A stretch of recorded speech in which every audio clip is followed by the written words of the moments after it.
Hello, this is the Harboring Light. I'm Mary. I give a conservative take about the world around me. So feedback is greatly important. Feel free to reach out to me either through email, Substack, and those sources will be provided for you in this episode. Alright, so some of the audio platforms that I'm on Spreaker, Spotify, Pandora, iHeartRadio, just to name a few. Alright, so this episode is going to center around my thoughts and my analysis about the show Roseanne versus the Connors. And then I'm going to give my thoughts about the comedian Roseanne and her impact that she's had on pop culture. And then how that encompasses in the differences between the two shows. Alright, here we go.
Okay, so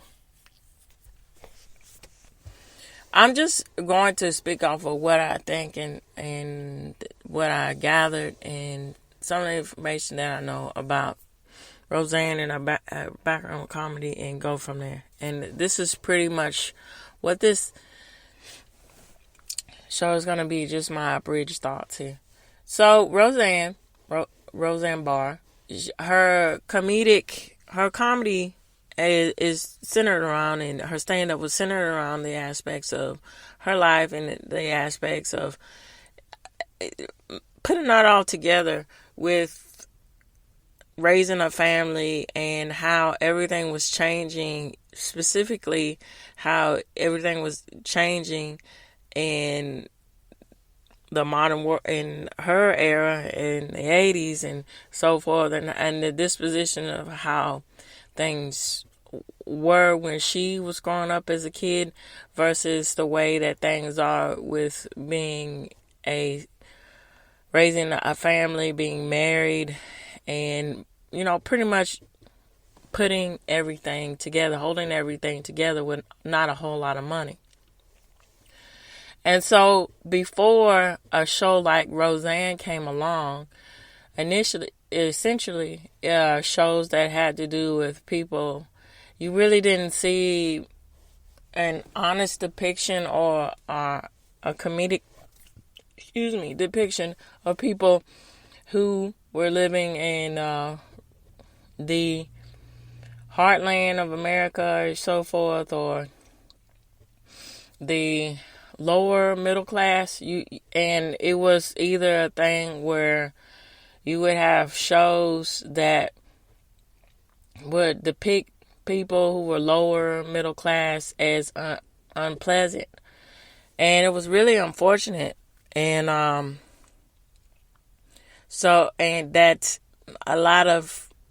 was a lot of stereotypical imagery around that. And so when she came on the map, on the scene, in the aspects of television sitcoms, she totally changed the way in which different depictions of families are thought about. And so she started to be a replicant or a role model, so to speak, of the aspects of that it's okay to have people who are not typically depicted in as seen on TV family, Excuse me just a minute.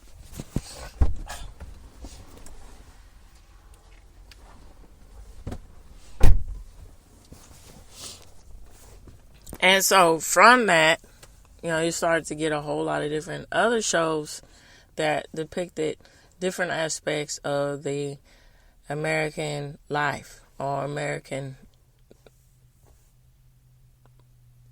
social climate or what have you. And she started all of that. Now, in her show, Roseanne, we get into the heart of the nucleus of the family. We got the mom, dad. You got the 3 children, which is the, American dream, so forth, to have, as they say, 2.5 kids, and it's really funny. You're like, what, you're gonna have half a kid or something? But they really mean 3 kids, so to speak. And then we get that aspects of the doting wife and the father bringing home the bacon and so forth.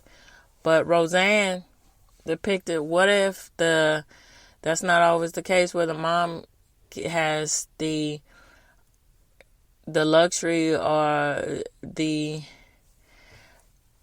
appreciation of the opportunity to stay at home. And then what if that, balancing all of that with finding a job that you can get to bring home, to make ends meet and to put food on the table to help everybody staying in line, and still depict values. What is that actually like in the day-to-day and reality of situation of a modern era? And so Roseanne really did that very well. And then her comedy really depicted that very well. Her comedy was very cathartic, in the sense of, it's as if she was, which I think a lot of stand-up comedians do. They use that as their stand-up as an outlet to really let go and let go, and the best way I can describe it is just be unchained aspects of releasing your inner turmoils or something. But at the same time, excuse me, just me, I have something in my throat. I'm sorry about that, y'all.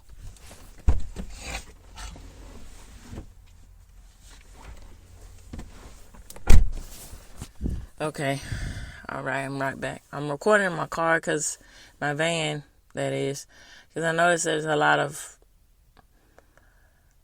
it just sounds better as far as audio, well, not just the audio and everything. It just sounds a lot better. I like to know what you all think. All right, so back to it here. It's really very interesting with the aspects of comedy. So, as I said in a previous episode, specifically when I talked about The Simpsons and the aspects of how The Simpsons covered a lot of serious subject matter, but in a comedic way. And I think that's the beauty with comedy, and that's the tragedy and the aspects of not tampering with that. Of course, there's a lot of extreme aspects of what people find funny, and that's offensive, really offensive. But we can't get into the business of policing everything that humor, because we won't have it at all. It just won't be anything. It just be somebody looking and I better watch what I say to offend somebody, so I won't say anything. And what's the point of that? But my point is here that comedy is very good about, when it wants to talk about something that's quite serious, but bring it down to a level to where it's relatable to where it gets people to start thinking, but they, laugh through the horrible aspects of the subject matter, And so Roseanne, she really brought that home because a lot of subject matter that was covered and then the show really touched on the aspects of the problems that goes with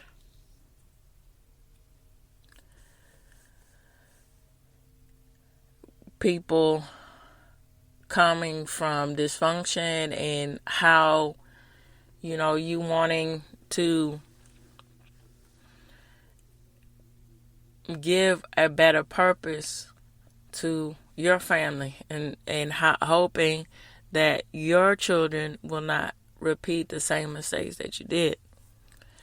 And so that was forever present in the aspects of the show. So, Roseanne would always remind her children, and so with her husband, Dan, they would always remind their children, don't ever forget where you come from, but at the same time, you should have better aspirations than us and learn from our mistakes. And they try to do their best to instill that in them. But at the same time, they also were really good about showing their flaws and their faults into the aspects to it became a realization for them to come to terms with it and to shift it and change it. And then at the other aspects of it, it also shows the problems with thinking that, having that youthful attitude that, well, I know better. I hear what my parents are saying, but I know better. And I'm going to do what I want, when I want, however I want. But I'm, that aspects of trying to respect what they say, but at the same time, just be, a typical teenager or just be a typical preteen and move about your own life the way that you see fit at that point in time in your development. And so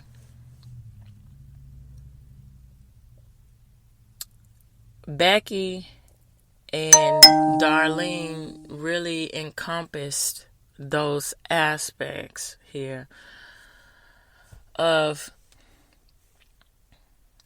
sort of having that mentality of being stuck in the middle and trying to find your way out of these situations, but not making the best choices, and then, coming to terms with that, and then, or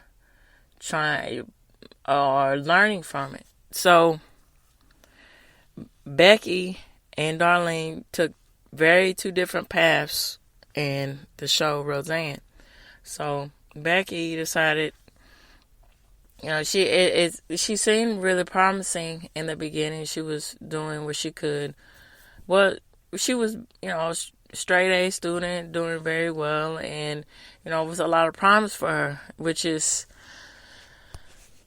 one of those things where that is a typical trope, and specifically in American sitcoms or, sitcoms in general. But I'm focusing in on and then going outward to, international aspects of sitcoms and, everything else. But, this is what I know is America's proud American, my hometown here. And so, typically in an American sitcom, you got the breakdown of there's that one that promised everything, that one doting child that just rises above the rest, and which was Becky. But it turns out that things flipped around to where Becky wasn't the promising one. It turned out to be Darlene. And when the tables were turned, Becky in herself started to realize, you know, what am I missing? Why am I making the same mistake that I said I wouldn't? That I would rise above and do better than what I was presented with, growing up. And see, the issue with that was that, and which was really subtle, but it was ever present at the same time, is that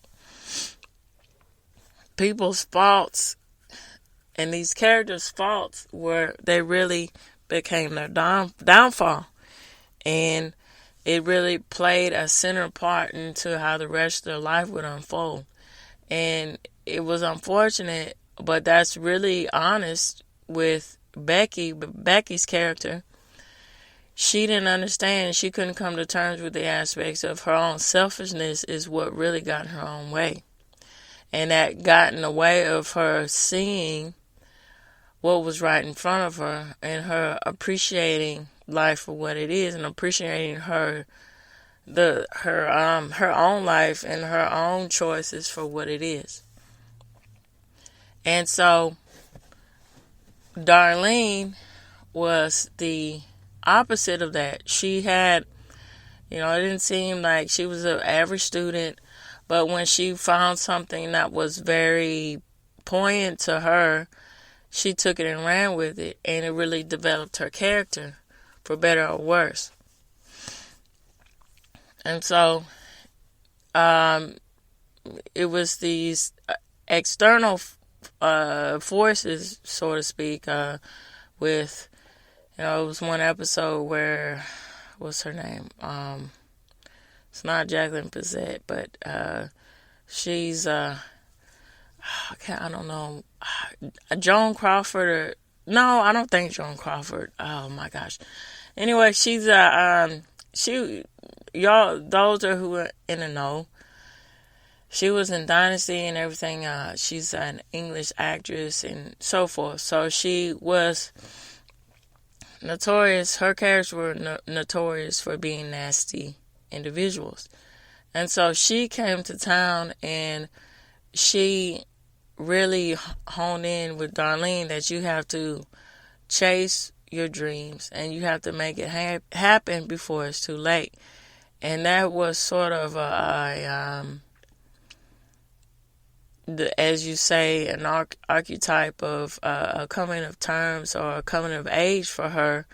And everything else was sort of written for her, before her to figure out on herself. And she really did take it and ran with it. And she really did make a life around realizing that she's got to do something different than just being,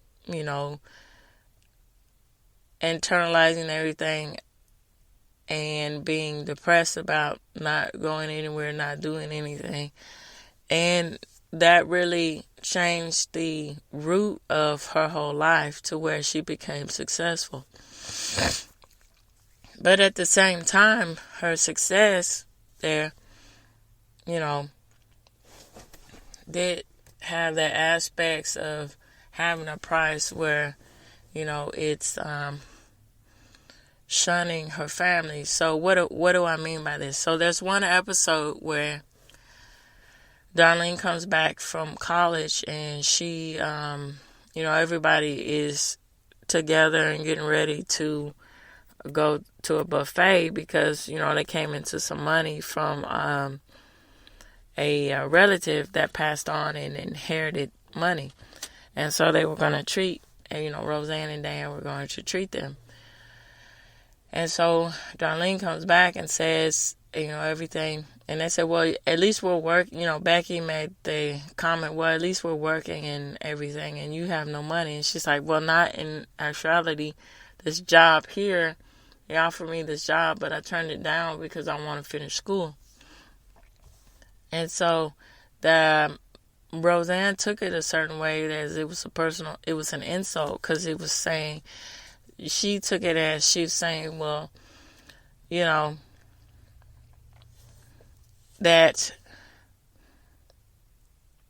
that's odd to just turn something down, and not just going for that and make and building up on that. But she's trying to reinforce her that, I want to finish what I start, and that's what Roseanne couldn't understand. That's just what she's trying to do, and essentially. But that's the issue with college in itself. A lot of jobs that as you can work your way up in the company, and you don't necessarily have to finish, but it's a good thing to do it. But it's a lot of that's the issue with there's a lot of bloat in college, in the collegiate field, and it really pumping out a lot of people who are unskilled, and that's very unfortunate to the development of the economy in a society. But with that said, that's really something that is very special with the aspects of the show Roseanne. At the heart of it, it really touched on issues that are very concrete to where people can really relate to it. Now,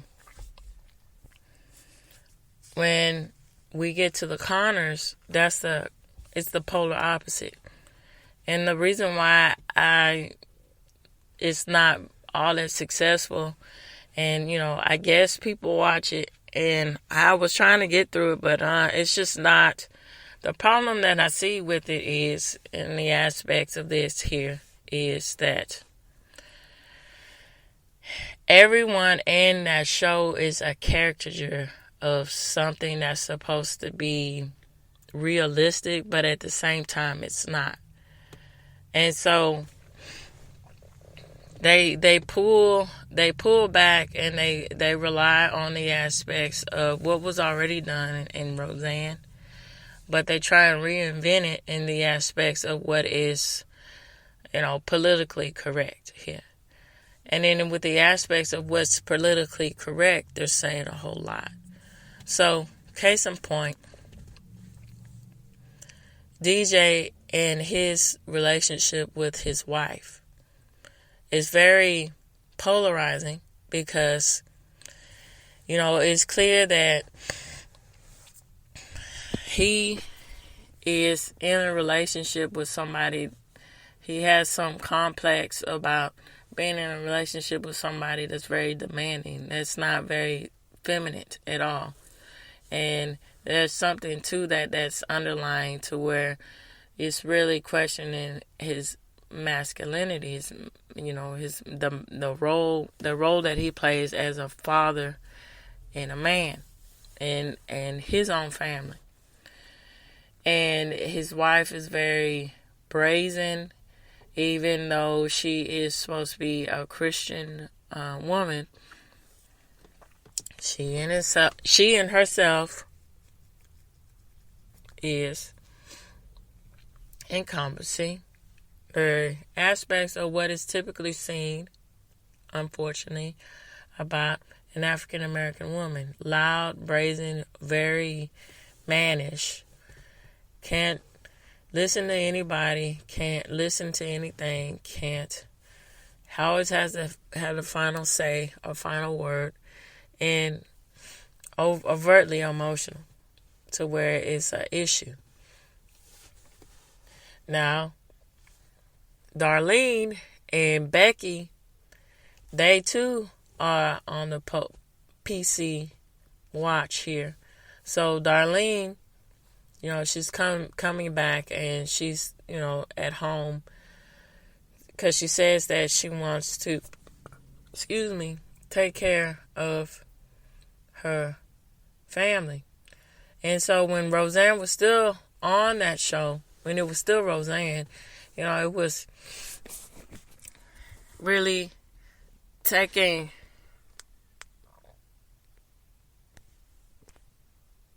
hello? It was really taking I thought my audio went off there. It was really taking a light at noticing the different dynamics that were changing, and specifically the different generational aspects of those changes. So what I mean by that is when Darlene came home with her family, with her son and her daughter, they were vastly different. And specifically with her young son, you know, it was prevalent. They were touching on the subject matter of her son and dealing with the aspects of him being very flamboyant to the aspects of turning into him not saying it, but not really saying it, with the aspects of homosexuality. And then they just went full throttle after Roseanne they left. She left the show, which for a really ridiculous reason, when there was a whole thing where they just attacked her because she made a colorful comment about someone in the political cabinet, Obama's political cabinet, when Roseanne was the type of person that would speak her mind. And it was something that was taken out of turn because, again, pushing the agenda of Trump, her supporting Trump and being newly elected, and nobody likes him. And it's the whole thing with going with the bandwagon. You must be destroyed because you are on the wrong side of history. And that's what that was. And it's really unfortunate. So even the cast members went against her, talking against her. Oh, she's this, she's that. When, she supported y'all and everything. And it's just a weird thing when there's this dogmatic ideology that people cannot escape out of their minds about something, and they can't see things for what they are, see a different point of view about somebody, and that rips everything apart. And so that's what ripped the fabric of that show, and why it took a wrong turn, the corners, because it was playing a PC game full on and full frontal. It was just overtly pushing political agendas, even though they were trying to say, oh no, we encompassing the aspects, we want to understand other people's political beliefs, but at the same time, a really good example was that when Jackie, with her character, when she was with Darlene's son, and saying, being a political, introducing him to the aspects of being a political pollster, and saying, it's good to be very, neutral, but at the same time, with people who were voting Republican, there was some sort of issue with that. So that all went out the window about being neutral. And that all went out the window with the aspects of, we want to uplift minorities and, have them powerful. We respect them so much. But at the same time, the aspects of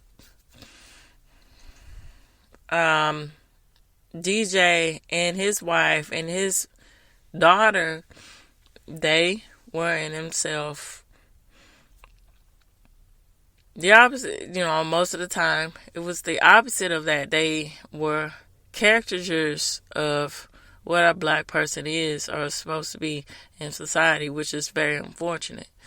And it just went downhill. It was just so many different political agendas being PC and all kinds of stuff, to where it's uninteresting. It's not funny anymore.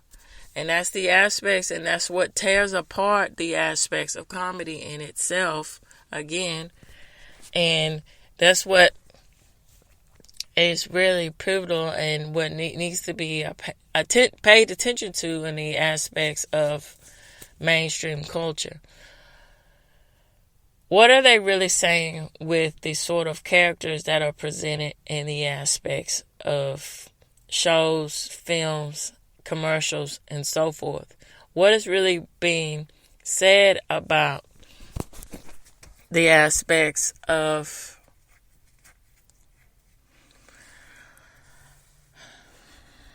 values or understanding different points of views? What is being said when that's not really heard? It's only some weird niche of people screaming louder and being irrational in their thoughts and processes about the aspects of life in itself.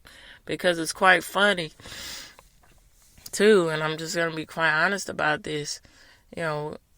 When Roseanne came out originally, and then everything, people, of the PC culture, so forth, they were looked down on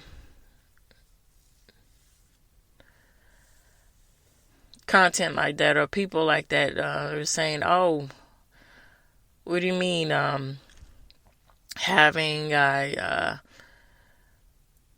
nuclear family, or having this, trying to work things out together? What is that? Or just,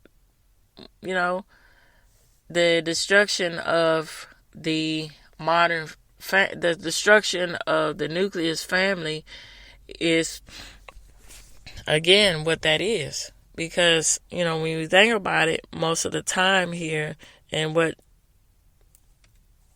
ripped apart the aspects of the development and the flourishment, and specifically we can go, down the map, we can go with why people were really flourishing, because the aspects of a nuclear family, or the whole family punching in together and putting their worth together and trying to make it through the social climate, is what really made America very prosperous, and what makes other cultures really prosperous, that family unit, sticking together. And then, when we get into the aspects of modernization of families, okay, there are families that work that out and make that work, but most of the time it doesn't work, because there's no really dynamic structure to, put children, specifically children, to give children real guidance, because everything's all displaced or all over the place, and one person has this different point of view, but you're only seeing that one point of view. You don't get two points of views about how to move everything in life. And I would say this again, that it's very prevalent for children to have that structure for a male and female point of view of how things work in society, because that gives them a balance to understand and internalize things and really know who they are and figure things out, and then go from there so they can be productive citizens. And that's it wasn't showcased in the aspects of the Connors. And that really showcased the landscape of the way that society at large was going, and the aspects of the dynamic of family in life. So I would like to know what you all think about this episode. Feel free to make comments, give me comments. I would greatly appreciate it. And also, I post on YouTube, and feel free to make comments on there too. Alright, so this reaches the end. Tune in, turn up, and absolutely take care. Bye-bye for now.